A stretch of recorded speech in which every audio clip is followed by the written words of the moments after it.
नमस्कार मित्रांनो, 3 पिढ्यानंतर घरात मुलगी जन्माला आली. त्यामुळे शार्वी अति लाडात लहानाची मोठी झाली. त्यामध्ये एकत्र कुटुंब, त्यामुळे अगदी आजी आजोबांपासून ते काका काकू आत्या वगैरे सगळ्यांचीच शार्वी खूपच लाडकी होती.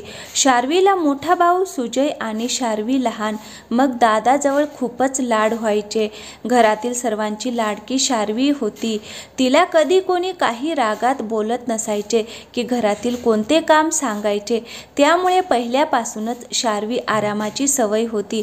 फक्त शाळा, कॉलेज, अभ्यास आणि सर्वांकडून लाड कौतुक करून घेणे, अशाच वातावरणात शार्वी लहानाची मोठी झाली होती. शार्वी मुलगी म्हणून घरात कसलाच आईला हातभार लावत नव्हती. घरातील कोणतंच काम करत नव्हती. पण हे शार्वीच्या आईला काही पटत नव्हते.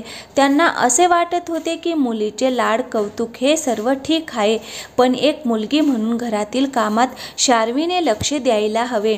लहान होती तोपर्यंत ठीक होते, पण आता मोठी झाली आहे तर तिला तिच्या जबाबदाऱ्या समजल्या पाहिजेत. आणि म्हणूनच त्या शार्वीला काही बोलायला सांगायला जायच्या तर शार्वीची आजी व काकी बोलायच्या की आपल्यात आहे तोपर्यंत राहू देत तिला आरामात, नंतर सासरे गेल्यावर करायचंच आहे ना, तू तिला काही काम सांगू नको. पण एक आई म्हणून हे सगळं शार्वीच्या आईला पटत नसे. पण सर्वांपुढे बोलताही येत नव्हते. आईला काळजी वाटायची, ती सासरी कसं निभावणार, देव जाणे, म्हणून त्या नेहमी काळजीत असायच्या.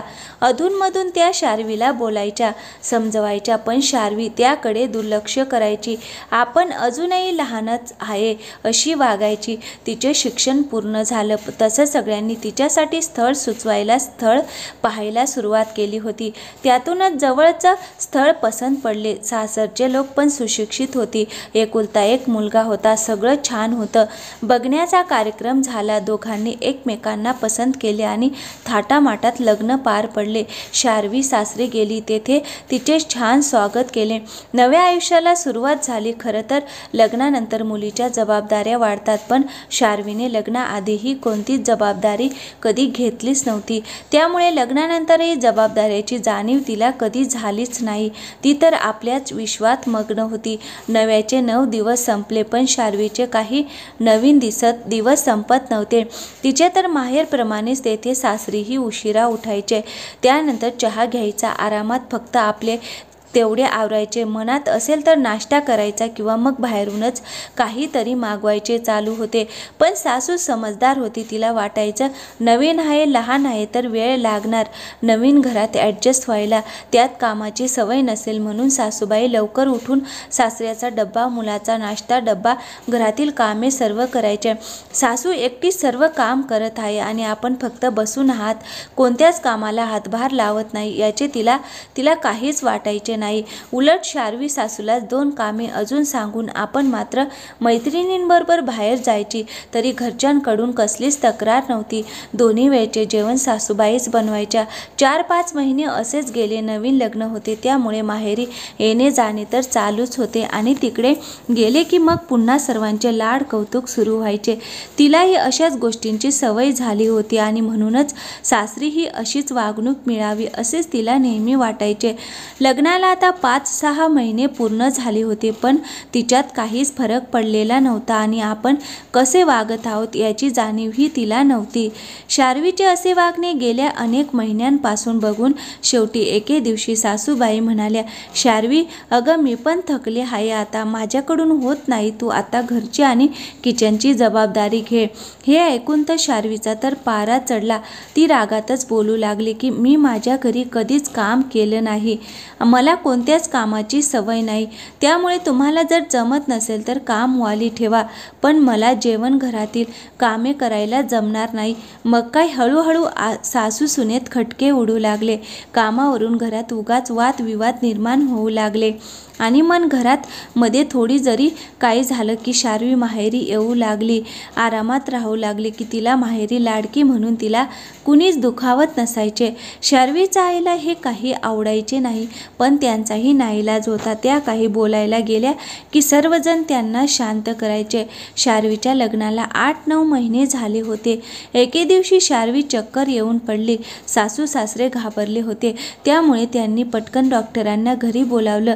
डॉक्टरांनी चेक करून गुड न्यूज आहे असं सांगितल्यावर ते ऐकून घरचे सगळेच आनंदित झाले.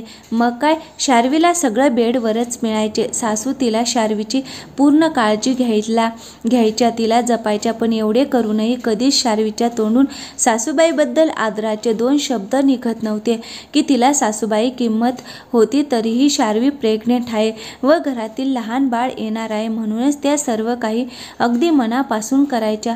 आता शार्वीला 7 महिने झाले. सासूबाईंनी डोहाळे जेवण थाटामाटात साजरं केलं, तिचे खूप लाड पुरवले आणि त्यानंतर बाळंतपणासाठी शार्वी माहेरी आले.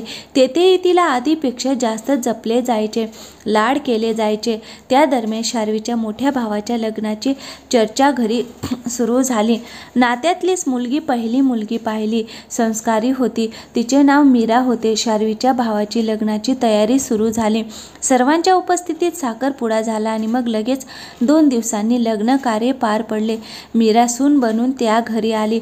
लग्नाच्या 15-20 दिवसानंतर एक दिवस शार्वीच्या पोटात दुखायला लागले. तिला पटकन हॉस्पिटलमध्ये दाखल करण्यात आले आणि थोड्याच वेळात डॉक्टरांनी येऊन सांगितले की मुलगा झाला आहे व आई आणि बाळ सुखरूप आहेत.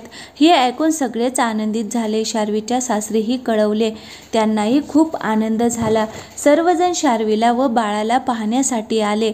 थोड्याच दिवसात डिस्चार्ज मिळाला. घरी दोघांचेही शांत स्वागत झाले. सगळे चांगले झाले होते म्हणून दोन्ही घरचे आनंदित होते. माहेरी काही महिने राहिल्यानंतर शार्वी व बाळाला घेऊन जाण्यासाठी तिचे सासरचे लोक आले. शार्वी सासरी गेली.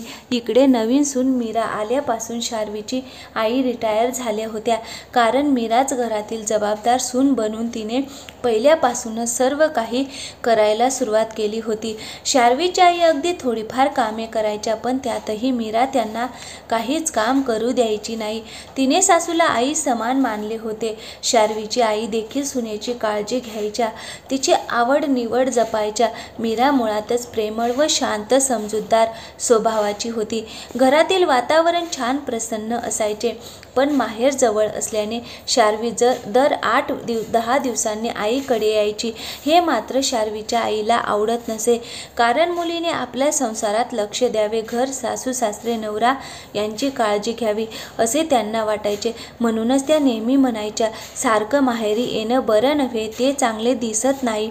शार्वी, तू घरची कामं करत जा, सासू सासऱ्यांची सेवा करत जा. पण शार्वीवर याचा काहीच परिणाम होत नव्हता. ती आईच्या बोलण्याकडे गांभीर्याने कधी पाहायची नाही.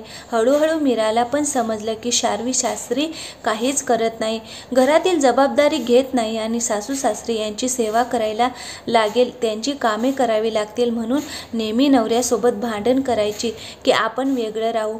पण त्याला ते पटत नसे, कारण तो एकुलता एक मुलगा होता. त्याला आपल्या आई वडिलांपासून लांब जायचे नव्हते. शार्वीच्या अशा वागण्याचा तिच्या आईला राग यायचा. तिची काळजी देखील वाटायची. आपल्या मुलीने सासू सासऱ्यांची सेवा करावी, संसाराकडे लक्ष द्यावे असेच त्यांना पण वाटत होतं.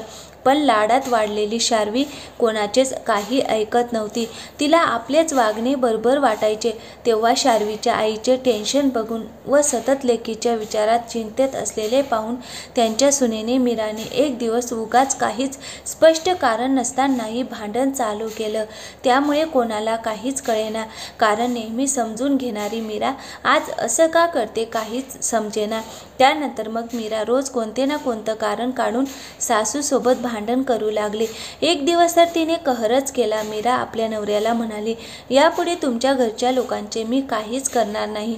मी काही या घरची नोकर नाही. आता यापुढे मला त्यांच्यासोबत राहायचे नाही आणि म्हणूनच तुमच्या आईबाबांना वृद्धाश्रमात सोडून या. हे सर्व ऐकून आई वडिलांना तर काहीच सुचेनासं, काहीच कळेनाचं की नेमके असे काय झाले. त्यानंतर 2 दिवसांनी मीराने शार्वीला कॉल करून सांगितले, तुम्ही येऊन तुमच्या आई वडिलांना भेटून जा, कारण त्यांना आज आश्रमात सोडणार आहे. मग माहिती नाही तुमची कधी भेट होईल. शार्वीने रागाने फोन ठेवला आणि लगेचच माहेरी आली. सोबत बाळ आणि नवरा पण छान होते.